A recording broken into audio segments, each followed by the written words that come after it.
Hello, Assalamu alaikum students. Welcome once again in our physics class, and I hope you all are good and fine. Now we are going to start this class with the topic of examples or numericals of general gas equation. As you know, guys, in previous class we have discussed the topic of Charles law, and we have also derived the combined relation of Boyle's law and Charles law, which is general gas equation. तो general gas equation की बेटा हमने last class में derivation की थी और Charles law का relation जो है वो ड्राइव किया था, चार्ल्स लॉ को डिस्कस किया था, और आज की क्लास में बॉयज लॉ, चार्ल्स लॉ और जनरल गैस इक्वेशन से रिलेटेड न्यूमेरिकल्स और कुछ एग्जांपल्स जो है बेसिकली हम डिस्कस करेंगे। तो न्यूमेरिकल और एग्जाम्पल डिस्कस करने से पहले हम कुछ न्यूमेरिकल्स के लिए बेसिक फॉर्मूलाज जो है वो ड्राइव कर लेते हैं with the help of general gas equation. ठीक है, तो जनरल गैस इक्वेशन आप देख सकते हैं हमने लास्ट क्लास में ड्राइव की थी पीवी इक्वल्स टू एनआरटी। तो जनरल गैस इक्वेशन हमने लास्ट क्लास में ड्राइव कर ली थी पीवी इक्वल्स टू एनआरटी, अब एनआरटी। ठीक है, तो ये अब इक्वेशन किस तरह से न्यूमेरिकल में यूज होगी, तो उसके इससे रिलेटेड कुछ और मजीद फॉर्मूलाज जो है हम ड्राइव करेंगे। आप देख सकते हैं पीवी बराबर है एनआरटी, मतलब प्रेशर वॉल्यूम का प्रोडक्ट बराबर है एनआरटी के। ठीक है, अच्छा, ये रिलेशन जो है वो एग्जाम में अलग से आपसे जो है वो डेरिवेशन की फॉर्म में नहीं आएंगे, बेसिकली एग्जांपल्स आएंगे। तो एग्जांपल के लिए पहले हम फॉर्मूलाज यहाँ पे बना लेते हैं ताकि एग्जांपल्स में आपको अलग अलग फॉर्मूलाज जो है वो मजीद जो है वो फॉर्म करके एग्जाम्पल्स या न्यूमेरिकल ना सॉल्व करनी पड़े। इस वजह से जो है वो हम पहले ही जो है वो फॉर्मूलाज यहाँ पे बना रहे हैं। अब देख सकते हैं पीवी बराबर है किसके, एनआरटी के। तो टेम्परेचर आप देख सकते हैं यहाँ पे क्या हो रहा है बेटा, मल्टीप्लाई, दूसरी तरफ आगे क्या हो जाएगा, डिवाइड।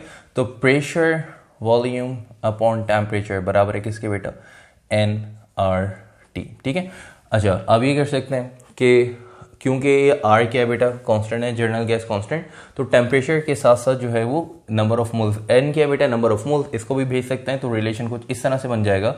ठीक है, पीवी को एन आर टी, तो जनरल गैस कांस्टेंट को यहाँ पे रहने देंगे, टेम्परेचर और आपके पास नंबर ऑफ मोल्स, इन दोनों को दूसरी तरफ भेज देंगे। ठीक है, ये दोनों दूसरी तरफ आ जाएंगे। तो अब ये रिलेशन कुछ ऐसा बन जाएगा, PV upon N T equals to R. ठीक है, तो अब pressure volume upon number of moles into temperature बराबर है बेटे किसके, जनरल गैस कांस्टेंट के। आप देख सकते हैं इस स्टेप में कि ये पूरा रेशियो जो है, ये पूरा फ्रैक्शन जो है वो बराबर है किसके, आर के, मतलब जनरल गैस कांस्टेंट के, कांस्टेंट है। ठीक है, अच्छा इसी तरह अगर आपके पास जो है वो दो स्टेट्स हों, ठीक है, बताया जा रहा है कि इनिशियल स्टेट पे टेम्परेचर जो है फॉर एग्जांपल 20 या 50 था, फिर हमने उसको हीट सप्लाई करके टेम्परेचर को इंक्रीज करके जो है वो 100 डिग्री सेंटीग्रेड पे ले गए। टेम्परेचर इंक्रीज होगा तो प्रेशर भी इंक्रीज जो है, प्रेशर पे क्या इम्पैक्ट पड़ेगा, वॉल्यूम पे क्या इम्पैक्ट पड़ेगा। तो ये अब जब दो स्टेट्स आपके पास आ जाती हैं, जैसे हमने बॉयज लॉ में डिस्कस किया कि इनिशियल स्टेट पे जो है वॉल्यूम V1, प्रेशर जो है P1, चार्ल्स लॉ में इनिशियल स्टेट पे volume V1, temperature T1, final state पे वॉल्यूम V2, टेम्परेचर T2। तो इसी तरह से अगर आपके पास जनरल गैस इक्वेशन में कोई दो स्टेट्स हों, ठीक है, प्रेशर, वॉल्यूम और टेम्परेचर, तो अब यहाँ पे टू स्टेट्स के अकॉर्डिंग, इनिशियल और फाइनल स्टेट के अकॉर्डिंग रिलेशन किस तरह से बनेगा। आप देख सकते हैं कि पीवी अपॉन जो है pressure volume upon N T, ठीक है, मतलब number of moles into temperature बराबर है किसके बेटा, जनरल गैस कांस्टेंट के। तो इनिशियल और फाइनल स्टेट अगर आपके पास हो तो उसके अकॉर्डिंग एक रिलेशन कुछ इस तरह से बन जाएगा कि भाई इनिशियल स्टेट के अकॉर्डिंग हम बता सकते हैं कि भाई प्रेशर P1 है, वॉल्यूम V1 है, नंबर ऑफ मोल्स क्या हो जाएंगे N1, टेम्परेचर क्या हो जाएगा T1। ठीक है, और ये आपके पास एक स्टेट हो गई। ठीक है, इसी तरह आपके पास जो है अगर फाइनल स्टेट की बात करें तो क्या हो जाएगा, P2 V2 upon N2 T2, ये सब बराबर हैं किसके बेटा, जनरल गैस कांस्टेंट के। ठीक है, तो अब इससे आपने जो है वो क्या करना है कि भाई अगर आपके पास ये बेसिक रिलेशन है पीवी अपॉन एन टी, तो हम क्या करना है, इनिशियल फाइनल स्टेट के अकॉर्डिंग आपने इनको अलग अलग करके बना लेना, फिर इनको कंबाइन करके रिलेशन जो है वो ड्राइव कर सकते हैं। ठीक है, तो इसको कॉपी भी फिलहाल नहीं करिएगा, हम क्या करते हैं इसको इनिशियल और फाइनल स्टेट के अकॉर्डिंग अलग ड्राइव कर लेते हैं। अब सपोज करें आपके पास दो स्टेट्स हैं, इनिशियल स्टेट और फाइनल स्टेट, तो हम यहाँ पे रेफरेंस दे देते हैं एट इनिशियल स्टेट। ठीक है, तो इनिशियल स्टेट पे यहाँ पे और बता देते हैं कि भाई इनिशियल स्टेट पे pressure P1, volume V1, temperature T1 है, सही है। और फाइनल स्टेट की अगर हम बात करें एट फाइनल स्टेट, ठीक है, अगर कोई दो स्टेट्स हैं आपके पास तो एक को इनिशियल एक को फाइनल स्टेट्स का नाम दे दें। फाइनल स्टेट पे प्रेशर P2, वॉल्यूम V2 और टेम्परेचर क्या हो जाएगा बेटा, T2, सही है।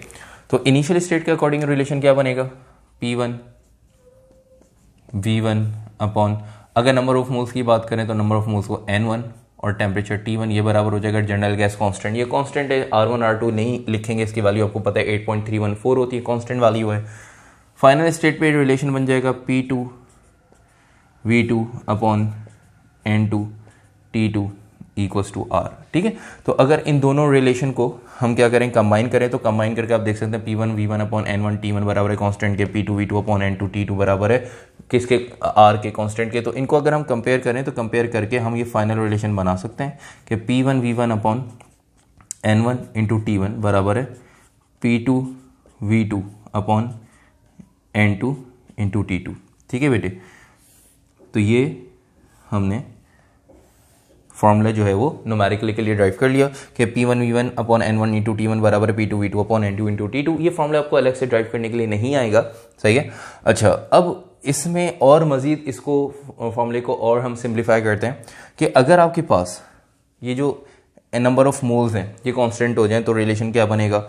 अब देखें, अगर नंबर ऑफ मोल कांस्टेंट हो जाएं तो रिलेशन बन जाएगा P1 V1 upon N T1 बराबर है P2 V2 upon N T2। कि नंबर ऑफ मोल्स पे कोई इंपैक्ट नहीं पड़ रहा, तो आप क्या करेंगे, देखें N से N क्या हो जाएगा कैंसिल। तो अब रिलेशन क्या बनेगा, अब रिलेशन कुछ इस तरह से बन जाएगा कि P1 V1 अपॉन T1 बराबर है P2 V2 अपॉन T2। ठीक है, तो एक फॉर्मूला आपने ये बना लिया, सही है भाई। तो एक फॉर्मूला आप देख सकते हैं आपके पास सिंपल जनरल गैस इक्वेशन, तो एक फॉर्मूला आपके पास ये आ गया, एक फॉर्मूला आपके पास ये आ गया। ठीक है, एक आपने और मज़ीद सिंप्लीफाई करके एक फार्मूला न्यूमेरिकल के लिए, एग्जांपल्स के लिए ये ड्राइव कर लिया। ठीक है, इसमें अगर हम बात करते हैं फॉर एग्जांपल, अगर हमारे पास वॉल्यूम कांस्टेंट हो जाता है, ठीक है, अगर वॉल्यूम कांस्टेंट हो जाता है तो क्या होगा, रिलेशन किस तरह से बन जाएगा। ठीक है, यहाँ पे क्या था, n कांस्टेंट है, ठीक है, यहाँ पे नंबर ऑफ मोल्स जो है अगर जो है वो क्या हो जाए, कांस्टेंट हो जाए। ठीक है, तो क्या इंपैक्ट पड़ा यहाँ पे, अगर आपके पास वॉल्यूम कांस्टेंट हो जाए, ठीक है, तब फॉर्मूला क्या बनेगा, वॉल्यूम अगर कांस्टेंट हो जाए तो प्रेशर P1 वॉल्यूम V रहेगा, temperature T1 equals to P2 V upon T2। आपने देखा अगर वॉल्यूम हमारे पास कांस्टेंट हो जाए तो हमने V1 और V2 की बजाय हमने क्या लिखा, सिर्फ V, तो अब यहाँ पे V से V कैंसिल हो जाएगा। तो अब आपके पास ड्राइव फार्मूला क्या आ जाएगा, सिंप्लीफाइड फार्मूला के P1 upon T1 equals to P2 upon T2। तो एक और फार्मूला आपने ड्राइव कर लिया न्यूमेरिकल्स के लिए। ठीक है बेटा, कि P1 अपॉन T1 बराबर है P2 अपॉन T2, इसको हम नाम देते हैं फार्मूला नंबर 4।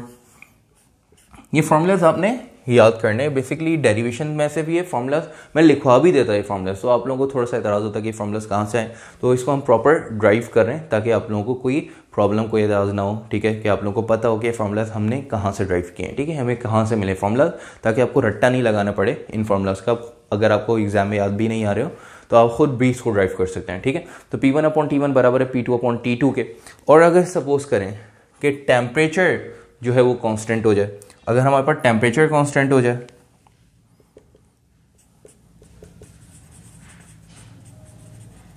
ठीक है, टेम्परेचर कांस्टेंट हो जाए तो रिलेशन क्या बनेगा, टेम्परेचर कांस्टेंट हो जाए तो यही देखिएगा, यही रिलेशन हम यूज करेंगे। ठीक है, कि P1 V1 अपॉन, अब T1 की जगह हम क्या लिखेंगे, T। ठीक है, P2 V2 अपॉन T2, तो क्या लिखेंगे, P2 V2 अपॉन T। सही भाई, तो ये रिलेशन लिखा, टेम्परेचर क्योंकि कांस्टेंट है, फिर टेम्परेचर से टेम्परेचर क्या हो जाएगा बेटा, कैंसिल हो जाएगा। तो अब क्या फॉर्मूला आपके पास आ गया, P1 V1 बराबर है P2 V2। ठीक है, तो आपको याद हो कि टेम्परेचर की कांस्टेंट होने से रिलेशन जो आया है, तो बॉयज़ लॉ का कंबाइन रिलेशन आ गया, P1 V1 बराबर है P2 V2। तो इसी तरह जब बॉयज़ लॉ का कंबाइन रिलेशन आ गया, तो अगर वॉल्यूम और टेम्परेचर। तो प्रेशर के कांस्टेंट होने से, प्रेशर कहाँ कांस्टेंट होता है बेटा, प्रेशर कांस्टेंट होता है, सॉरी ये जो आपके पास रिलेशन है बॉयल लॉ का कंबाइन रिलेशन, तो प्रेशर कहाँ कांस्टेंट होता है बेटा, चार्ल्स लॉ। तो प्रेशर चार्ल्स मतलब प्रेशर कांस्टेंट होगा चार्ल्स लॉ में। तो चार्ल्स लॉ का जो कंबाइन रिलेशन में ड्राइव किया था लास्ट क्लास में, वो हम एक बजाय अलग से ड्राइव करने के फॉर्मूला मैं लिख देता हूँ, आप लोगों को समझ में आ जाएगा कि एक और फार्मूला नंबर 5 के बाद फार्मूला नंबर 6 यहाँ पे हम लिख सकते हैं कि फार्मूला नंबर 6 जो है वो चार्ल्स लॉ का कंबाइन रिलेशन। अगर प्रेशर कांस्टेंट हो जाए, यहाँ पे प्रेशर कांस्टेंट हो जाए तो पी से पी कैंसिल हो जाएगा, तो क्या बन जाएगा रिलेशन, V1 अपॉन T1 बराबर है बेटा V2 अपॉन T2। ठीक है बेटे, तो ये जो कंबाइन रिलेशन आ गया आपके पास चार्ल्स लॉ का। तो इससे आपने देखा कि आपके पास कितने फॉर्मूलाज आ गए, आपके पास एक फॉर्मूला आपके पास general gas equation PV equals to nRT, second formula आपके पास P1 V1 upon N1 into T1, P2 V2 upon N2 into T2, second, third formula, fourth, fifth and six formulas. तो ये formulas जो हैं वो basically use होंगे हमारे पास कुछ जो न्यूमेरिकल्स हैं, कुछ एग्जांपल्स जो हम सॉल्व करेंगे, ठीक है, उनके अंदर यूज होंगे। तो जल्दी से इन फार्मूलाज को, अगर आपने पूरी डेरिवेशन नहीं भी करनी, अगर कर लें इसको पूरा कॉपी तो बहुत अच्छी बात है, आप लोगों को पता रहेगा, ठीक है, आपको जो है वो रट्टा नहीं लगाना पड़ेगा, आपको जो है खुद ही याद आ जाएगा कि हमने इसको किस तरह से ड्राइव किया। ठीक है, और इनको सब पूरा कॉपी करने के बाद फिर आपने क्या करना है कि इन फार्मूलाज को, ठीक है, फार्मूला नंबर 1, ठीक है, PV इक्वल्स टू nRT, ठीक है, फार्मूला नंबर 1, 2, 3, 4, 5, 6 इन फार्मूलाज को आपने करना है याद। उसके बाद फिर हम करते हैं एग्जाम्पल स्टार्ट। ठीक है बेटे, तो यहां तक अगर आपने कॉपी कर लिया तो स्टार्ट करते हैं एग्जाम्पल से। General gas equation, Boyle law, Charles law की जो एग्जाम्पल्स हैं जो बुक में गिवन है उसको हम स्टार्ट करते हैं सॉल्व करना। उसके बाद फिर हम चलेंगे न्यूमेरिकल्स की तरफ। ठीक है बेटे, तो पेज नंबर 198 ओपन कर लें बेटा। पेज नंबर 198 ज़रा देखिएगा, एग्जाम्पल नंबर 11.2।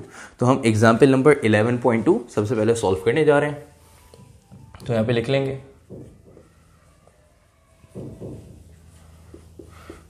एग्जाम्पल 11.2। ठीक है बेटे, एग्जाम्पल 11.2 सॉल्व करने जा रहे हैं। बहुत सिंपल आसान सी एग्जाम्पल है, ठीक है, और पेज नंबर है आपके पास 198। ठीक है बच्चों, तो जल्दी से पेज नंबर 198 ओपन कर लीजिएगा और इसमें देखें कह रहा है कि an insulated cylinder fitted with a piston contains oxygen at a temperature of 20 degree centigrade. ठीक है, तो एक सिलेंडर है, ठीक है, इंसुलेटेड सिलेंडर, इसके अंदर पिस्टन फिल हुई हुई है और उसके अंदर पिस्टन फिट हुई हुई है और उसके अंदर जो ऑक्सीजन है उसका टेम्परेचर है 20 डिग्री सेंटीग्रेड और प्रेशर है 15 atmosphere in a volume of 22 litres. और उसका जो वॉल्यूम है वो कितना बेटा, 22 लीटर्स। वे कह रहे थे piston is lower down, decrease the volume of the gas to 16 liter and the temperature is raised to 25 degree centigrade, assuming oxygen to be have like an ideal gas with what is the final pressure of the gas। तो initial state पे जहाँ पे जहाँ पे volume था oxygen का, आप ये कह सकते हैं उसके अंदर जो आइडियल गैस फिल हुई हुई है उसका जो वॉल्यूम था वो 22 लीटर्स था। ठीक है, और 15 एटमॉस्फेरिक प्रेशर उस पर अप्लाई हो रहा था और टेम्परेचर था इनिशियल स्टेट पे 20 डिग्री सेंटीग्रेड। फिर हमने उस पर जो है प्रेशर बढ़ाया। अब वो पूछ रहा है कि कितना प्रेशर बढ़ाया जिससे पिस्टन मूव करते हुए नीचे चली गई, पिस्टन हो गई डिक्रीज। तो पिस्टन डिक्रीज होने से वॉल्यूम डिक्रीज हो गया। तो वॉल्यूम जो पहले 22 लीटर था अब डिक्रीज होकर कितना हो गया बेटा, 16 लीटर। ठीक है, फाइनल स्टेट पे। और टेम्परेचर जो 20 डिग्री सेंटीग्रेड था, ज़ाहिर सी बात है जब प्रेशर जो है वो क्या होगा, डिक्रीज होगा, तो इंटरनल टेम्परेचर बढ़ जाएगा। तो 20 डिग्री सेंटीग्रेड से टेम्परेचर बढ़ के 25 डिग्री सेंटीग्रेड हो गया। तो अब यहाँ पे पूछा जा रहा है कि भाई एक्सटर्नल प्रेशर कितना अप्लाई हुआ। ठीक है, वो प्रेशर यहाँ पे फाइनल स्टेट पे जो प्रेशर होगा वो प्रेशर आपने फाइंड करके बताना। इनिशियल स्टेट पे प्रेशर 15 है, ठीक है, 15 एटमॉस्फेयर है, वॉल्यूम जो है 22 लीटर है, आपके पास जो टेम्परेचर है 20 डिग्री सेंटीग्रेड। फाइनल स्टेट पे टेम्परेचर जो है 20 से बढ़ के हो गया 25 डिग्री सेंटीग्रेड, क्योंकि आपने प्रेशर अप्लाई किया। प्रेशर कितना अप्लाई किया वो प्रेशर आपने फाइंड करके बताना है, मतलब P2 फाइंड करके बताना है। ठीक है, और जो है वॉल्यूम जो है वो 16 लीटर हो चुका है फाइनल स्टेट पे। ठीक है, तो अगर आप देखें यहाँ पे, पहले हम बना लेते हैं डाटा ताकि फिर आपको आसान हो समझना कि भाई कौन सा फॉर्मूला हम यहाँ पे यूज करेंगे इस एग्जाम्पल के लिए। ठीक है, तो एग्जाम्पल में आपके पास सबसे पहले इनिशियल स्टेट पे क्या गिवन है बेटा, टेम्परेचर T1 आप सपोज कर लें कितना है, 20 डिग्री सेंटीग्रेड। ठीक है, इसी तरह आपके पास और क्या गिवन है, प्रेशर गिवन है P1 15 एटमॉस्फेयर। ठीक है, वॉल्यूम आपके पास है 22 लीटर, ठीक है बेटा, वॉल्यूम आपके पास जिसको हम कह सकते हैं V1। फिर हमने प्रेशर अप्लाई किया, कितना प्रेशर अप्लाई किया, P2 आपने फाइंड करना है, जबकि आपके पास जो वॉल्यूम V1 से डिक्रीज हो गया V2 हो गया और वॉल्यूम हो गया 16 लीटर, ठीक है। और टेम्परेचर जो ड्रॉप इंक्रीज हो गया T1 से इंक्रीज हो गया T2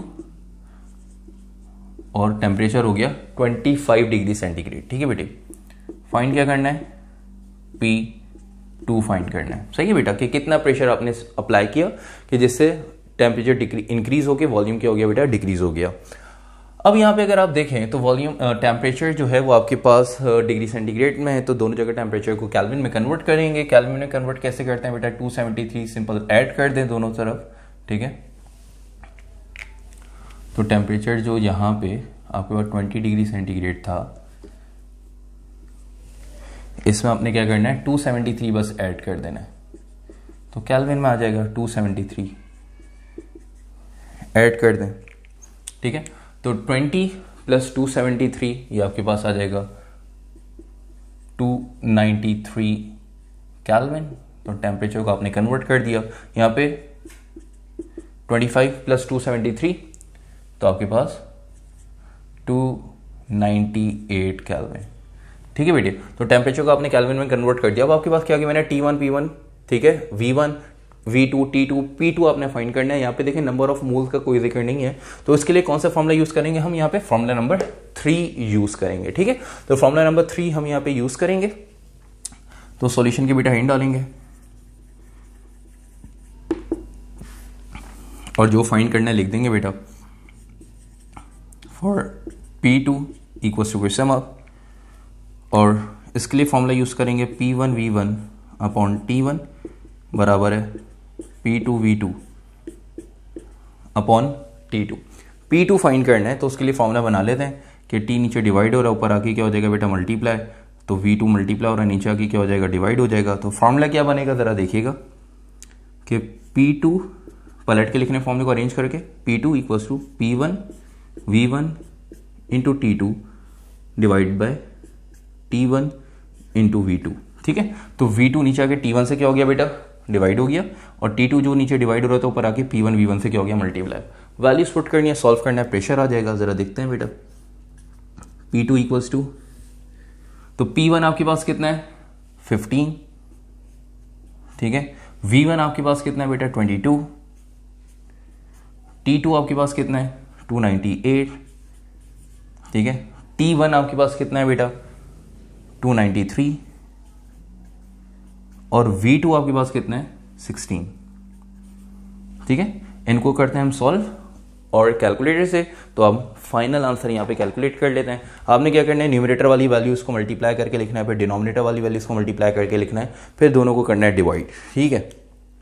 तो न्यूमरेटर में आपके पास क्या बेटा 15 multiply by 22 multiply by 298, answer आ जाएगा आपके पास 98340, ठीक है। और डिनोमिनेटर में आपके पास 293 मल्टीप्लाई बाय 16, ठीक है। तो 4688, अब दोनों को कर देंगे डिवाइड, ठीक है।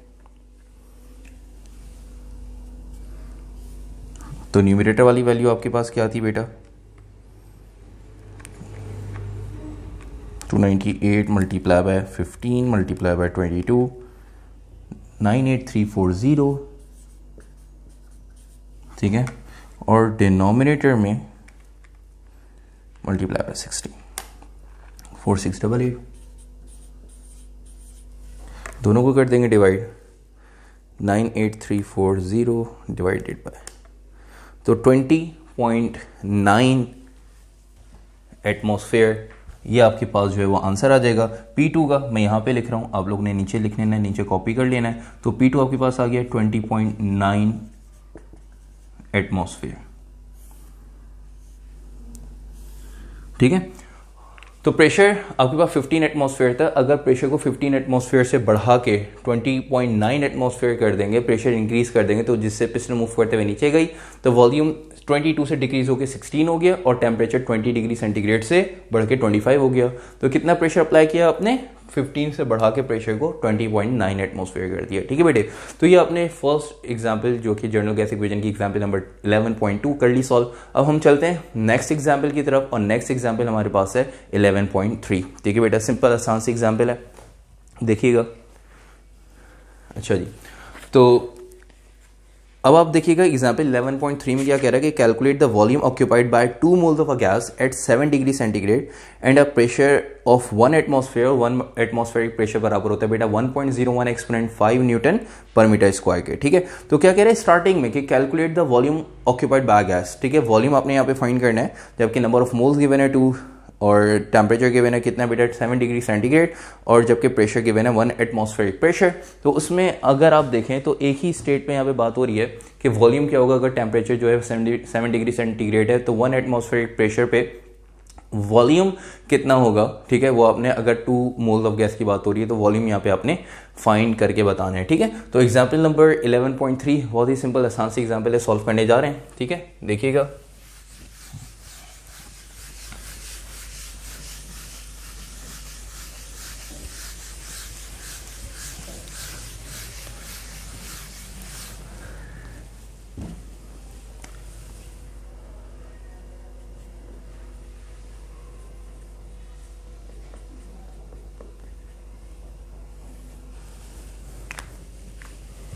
Example number 11.3 page number 199। ठीक है बेटा, तो डाटा हम सबसे पहले बना लेते हैं। डाटा में टेम्परेचर 7 डिग्री सेंटीग्रेड है। ठीक है, नंबर ऑफ मोल्स जो है वो 2 है। जनरल गैस कांस्टेंट, तो बेटा ये तो कांस्टेंट वैल्यू है ना, आपको पता है 8.314 जूल पर मोल इंटू कैल्विन। ठीक है, और क्या गिवन है बेटा, प्रेशर जो है वो 1 एटमॉस्फेरिक प्रेशर है, और 1 एटमॉस्फेरिक प्रेशर बराबर होता है 1.01 एक्सपोनेंट 5 न्यूटन पर मीटर स्क्वायर के, और वॉल्यूम यहाँ पे फाइंड करना है। अब देखें टेम्परेचर जो गिवन है इसको हम करेंगे कैल्विन में कन्वर्ट, तो कैल्विन में कन्वर्ट कैसे करते हैं बेटा 273 ऐड करा देंगे।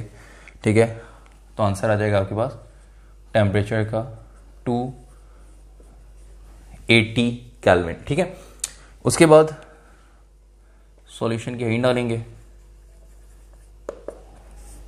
तो वॉल्यूम फाइंड करना है। तो आप देख सकते हैं सिंपल यहाँ पे जर्नल गैस इक्वेशन हम यूज करेंगे, क्योंकि PV equals to N R T, सिर्फ सिंगल स्टेट के वेरिएबल्स यहाँ पे गिवन है, PV equals to N R T, ये फॉर्मूला हम यूज करेंगे।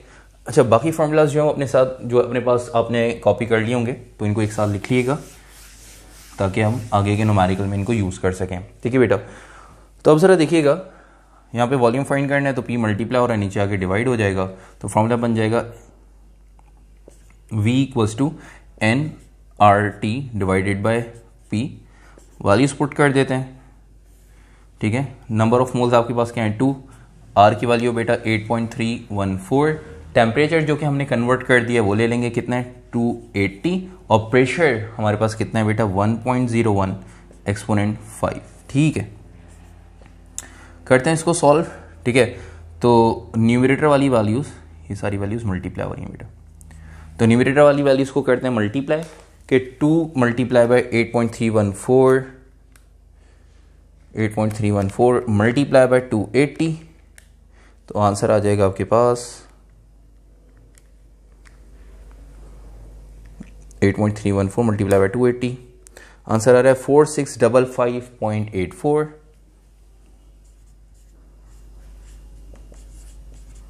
ठीक है, डिवाइडेड बाय 1.01 एक्सपोनेंट 5। ठीक है, अब इस स्टेप में क्या करना है, दो काम, 10⁵5 को ऊपर लेके जाएंगे तो क्या हो जाएगा 10⁵5 पॉजिटिव है, ये पावर ऊपर जाके नेगेटिव, और इन दोनों को डिवाइड कर देंगे 4655.84 डिवाइड बाय 1.01, जो भी आंसर आया उसको डिवाइड कर दें 1.01 से, तो आंसर आ जाएगा 4609.74 10⁻⁻5। ठीक है, तो ये आपने जो है वो वॉल्यूम फाइंड कर लिया। ठीक है, कि 4609.74 एक्सपोनेंट -5 मीटर क्यूब। अच्छा, अब आपके पास जो आंसर आया है वो आपके पास 10⁻⁻5 में आप क्या करते हैं, साइंटिफिक नोटेशन के अकॉर्डिंग पॉइंट को मूव करा सकते हैं। ठीक है, तो मूव कराने से क्या होगा बेटा, पावर इंक्रीज हो जाएगी। ठीक है, तो पावर आप इंक्रीज कर सकते हैं। अगर देखें 1 2 3 पावर -5 है, 3 डिजिट मूव कराएंगे तो 4.6 10⁻⁻2 हो जाएगी। तो 10⁻⁻2 है। ठीक है, वॉल्यूम आपके पास 4.60974 एक्सपोनेंट -5 क्या हो जाएगी बेटा, लेफ्ट साइड पे लेके जाते हैं तो पावर इंक्रीज होती है, तो -5 + 3 पावर हो जाएगी -2 मीटर क्यूब। यहाँ पे भी आंसर छोड़ सकते हैं। ठीक है, मैं बीच में लिख देता हूँ, और आप यहाँ पे भी आंसर छोड़ सकते हैं, और करके ये भी आंसर छोड़ सकते हैं। इसको और सिंप्लीफाई कर सकते हैं हम। और कैसे सिंप्लीफाई करेंगे देख लीजिएगा बच्चों।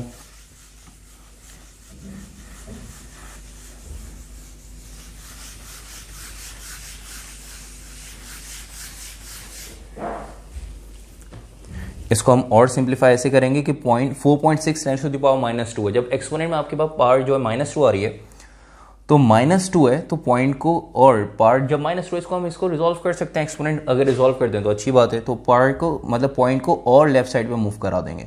तो एक डिजिट मूव कराएंगे तो -1, एक और डिजिट मूव करेंगे, अब इससे पहले और कोई डिजिट नहीं है तो 0 लगा देंगे।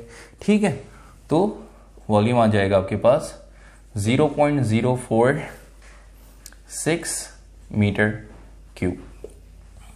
ठीक है बेटा, तो ये आपके पास फाइनल आंसर आ गया।